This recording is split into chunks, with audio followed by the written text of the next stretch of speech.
Hello, मैं doctor Rao. आज discuss करेंगे सेक्स टाइमिंग बढ़ाने के तरीके के बारे में। ऐसे मैं आज 5 तरीके बताऊंगा जिससे आप सेक्स टाइमिंग बढ़ा सकते हैं, यानी प्रीमेच्योर इजैकुलेशन के लिए ठीक करने के लिए 5 इलाज। तो इस वीडियो को एंड तक देखिए ताकि आपको इसकी पूरी समझ आ पाए।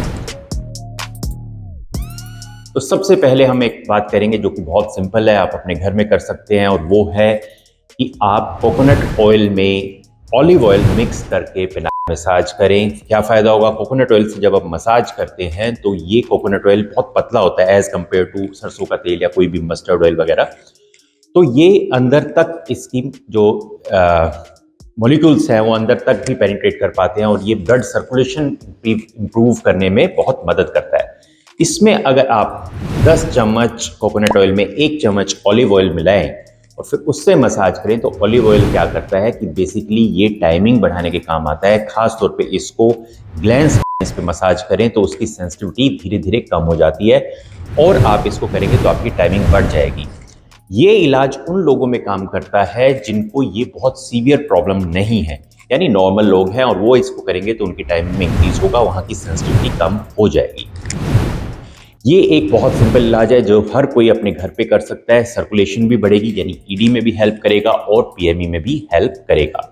चाहे तो इसके अंदर एक विटामिन ई का कैप्सूल भी डाल सकते हैं जिसके कारण से यहाँ की स्किन बहुत ज़्यादा हेल्दी हो जाती है और इसमें ये और ज़्यादा मदद करता है सर्कुलेशन इंक्रीज करने में। तो 3 चीज़ें हुई: कोकोनट ऑयल, ऑलिव ऑयल, 10 चम्मच कोकोनट ऑयल में 1 चम्मच ऑलिव ऑयल और 1 कैप्सूल विटामिन ई का।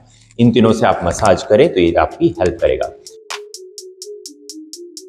दूसरा तरीका जो है वो है इसमें अगर आपका यहाँ पर साइकोलॉजिकल एलिमेंट है, यानी स्ट्रेस है, यानी आपको बहुत स्ट्रेस आता है कि सेक्स करूंगा कहीं जल्दी ना निकल जाए, तो ऐसे में काम करता है SSRI, selective serotonin Uptake inhibitors, reuptake inhibitors, यानी एंटी डिप्रेसेंट ड्रग्स। इन ड्रग्स का साइड इफेक्ट होता है कि ये डिलेड इजैकुलेशन करती है। मतलब एक तरह का साइड इफेक्ट हुआ, जब कोई नॉर्मल आदमी इसको मेडिसिन को लेगा तो उनका टाइमिंग बढ़ जाता है, तो उसको हम यूज करते हैं इसमें।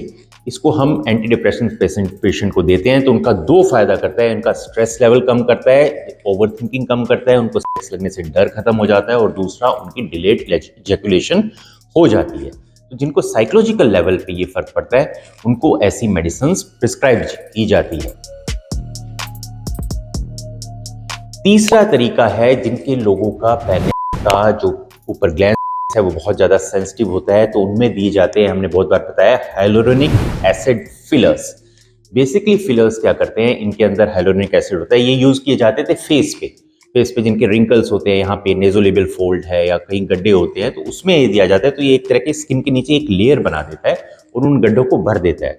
बहुत सी लड़कियां, औरतें अपने फेस में इसको यूज करती है जिनके बहुत रिंकल्स होने लगते हैं और स्किन जैसे श्रंक होने लगती है एज के साथ। फिल्म हीरोइंस इसको बहुत यूज करती है। अभी आप देखते हैं कि उनके एकदम चीक उठे हुए होते हैं और उनमें रिंकल्स नहीं दिखाई देते, वो फिलर्स के कारण ही है। लेकिन हम इनको ग्लैंड्स पैनिस में यूज करते हैं कि हम इसको ग्लैंड्स पैनिस के नीचे डालते हैं या जहां पे बहुत ज्यादा सेंसिटिव हो, तो एक ये लेयर बना लेता है नर्व्स के ऊपर। जो नर्व्स रिस्पॉन्सिबल है सेंसेशन को लेके जाने के लिए, ऊपर एक लेयर बना लेता है। तो इसका 2 ml 3 ml तक हम डाल सकते हैं और एक अच्छी थिक लेयर बन जाएगी जिससे सेंसेशन कम हो जाएगी। बहुत इफेक्टिव है, 2 मिनट में आप करा के जा सकते हैं, बिल्कुल पेन नहीं होता। लेकिन मैंने इसमें पहले भी बताया था कि आप उन्हीं से कराओ जिसको इसको करने का तरीका हो। मैंने बहुत बार देखा है कि लोग इसमें बहुत सुपरफिशियल डाल देते हैं, ब्लैब्स बना देते हैं और कुछ भी, इस जो बिल्कुल भी पेशेंट को भी हेल्प नहीं करता और हमेशा अच्छा नहीं दिखता। तो ठीक लेवल पे इसको लगाना चाहिए, लेकिन ये एब्सोल्युटली सेफ है, आप करा के इमीडिएटली घर जा सकते हैं। चौथा तरीका है बोटॉक्स। बोटॉक्स क्या करता है, हमारे पेशाब के रास्ते में और जो इजैकुलेशन का रास्ता है उसके चारों तरफ एक मसल होती है नीचे, अंडकोश के नीचे, जिसको बल्बोस्पोंजियोसस कहते हैं। ये एनस यानी जो पोटी का रास्ता है उसके ऊपर और स्क्रोटम के बीच में मसल होती है और ये पंप करती है तो बाहर इजैकुलेट होता है। तो ये ऐसे ऐसे पंप करती है और इजैकुलेशन होता है। बहुत लोगों में कॉन्टिन्यूअस करने के कारण या बहुत ज़्यादा बचपन से ही हाथ पैर इस्तेमाल करने के कारण ये बहुत ज़्यादा एक्टिव हो जाती है और जैसे ही वो करने लगते हैं इमीडिएटली ये कॉन्ट्रैक्ट करने लगती है। इसके अंदर हम बोटॉक्स डालते हैं। बोटॉक्स क्या होता है? बोटुलिनम टॉक्सिन, जिस भी मसल में इसे डाला जाता है। इसे भी अगेन फेस पे यूज किया जाता है। जैसे मैंने ये रिंकल बनाए, अगर मैं यहाँ पे बोटॉक्स डालूंगा तो ये रिंकल्स नहीं दिखाई देंगे, कम हो जाएंगे, मतलब बिल्कुल प्लेन फॉरहेड हो जाएगा। क्या करता है ये जो मसल है जिसके कारण से ये आप सिकुड़न देख रहे हैं, उन मसल्स को रिलैक्स कर देता है, तो फिर आपके रिंकल्स नहीं आते। इसी को अगर हम नीचे बल्बोस्पोंजियोसिस में डालें तो ये उस मसल्स को बहुत तेजी से कॉन्ट्रैक्ट करने से रोकता है और टाइमिंग को बढ़ाता है। इसकी 100 यूनिट्स तक सेफ्टी दी जा सकती है और इसमें तो कोई एनेस्थीसिया की जरूरत ही नहीं पड़ती। आप करा के 1 मिनट के अंदर घर जा सकते हैं, किसी तरह का साइड इफेक्ट नहीं होता है, एब्सोल्युटली सेफ है।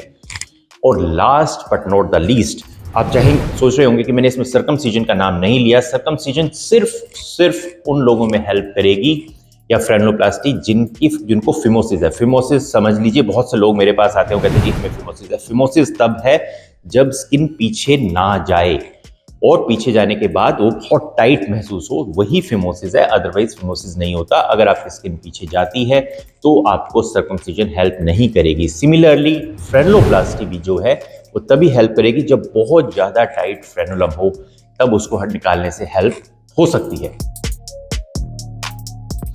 अब लास्ट में हमने बताया जो सबसे इंपॉर्टेंट है वो है डोर्सल न्यूरेक्टमी। डोर्सल न्यूरेक्टमी में क्या किया जाता है कि ग्लैंड्स के पहले की को जो नर्व सप्लाई की जाती है उनको कट कर दिया जाता है। ये नर्व सिर्फ सेंसेशन लेके आती है, तो इन नर्व्स को जैसे ही हम कट करते हैं तो ग्लैंड्स की सेंसेशन कम होने लगती है धीरे धीरे और फिर टाइमिंग बढ़ने लगती है। तो ग्लैंड्स में सेंसेशन कम हो जाती है और पेशेंट की धीरे धीरे आदत बदल जाती है। यही ग्लैंड्स में जो नर्व है डोर्सल रेक्टम की, वो पीछे जाके फ्रेनुलम को भी सप्लाई करती है। तो ज्यादातर सेंसेशन कम हो जाती है, ओवर एक्टिव है और ये बड़ा सेफ प्रोसीजर है। आप करा के इसको जा सकते हैं। इसको कराने के लिए सिर्फ 2 बातें याद रखिए। हमेशा लोकल एनेस्थीसिया यानी सुन करके हो जाएगा। आपको इसमें बेहोश करने की या पीठ में टीका लगाने की कोई जरूरत नहीं होती। ये बहुत इंपॉर्टेंट है। पर जब भी जहां भी कराएं अपनी नर्व्स को जरूर देखें, जो मैं हमेशा हर वीडियो में बताता हूं। आप हमारे और वीडियो देखें जिसमें बताऊंगा कि ये किस तरह से कराई जाती है। ये हिंदुस्तान में हम सबसे ज्यादा सर्जरी करते हैं। तो ये 5 तरीके मैंने बताए हैं जिस तरह से आप अपनी टाइमिंग बढ़ा सकते हैं। अगर आपको इससे परेशान है तो आप हमसे आकर मिले और होपफुली हम आपकी इसमें मदद कर पाएंगे। इसके बारे में कोई भी क्वेश्चन है तो आप हमसे पूछ सकते हैं नीचे कमेंट्स में, हम उसके बारे में वीडियो बना देंगे। और हमें लाइक कीजिए, सब्सक्राइब कीजिए इसी तरह के वीडियोस आगे देखने के लिए। Thank you very much.